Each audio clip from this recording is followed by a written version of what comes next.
सनी Leone Marathi चित्रपटात काम करणार ही फार जुनी चर्चा होती। सुजय डहाके दिग्दर्शित वल्गर ॲक्टिव्हिटीज इनकॉर्पोरेटेड नावाच्या चित्रपटात सनी काम करणार या बातमीने दरम्यान जोर धरला होता, परंतु या बातमीची पुढे काही शहानिशा झालीच नाही आणि सनीचं मराठीमधलं पदार्पण बारगळलं। परंतु आता मात्र सनीने स्वतःच कन्फर्म केलंय की ती मराठी सिनेमात काम करणार आहे। तिने तिच्या ट्विटर अकाउंटवर एक फोटो शेअर केलाय, ज्यात तिने म्हटलंय, look for my next song #Sunny Leone #Marathi.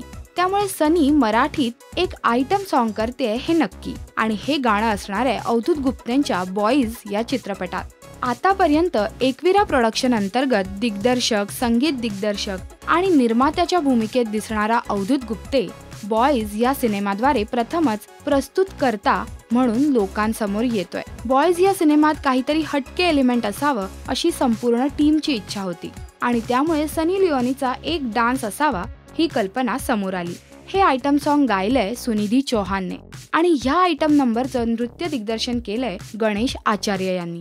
त्यामुळे थोडक्यात काय, अवधूत गुप्ते, सनी लिओनी, सुनिधी चौहान, गणेश आचार्य सगळंच चांगलं समीकरण जुळून आलंय, नाही का? तुम्हाला काय वाटतं? तुमची मतं या व्हिडिओच्या कमेंट सेक्शनमध्ये लिहायला विसरू नका।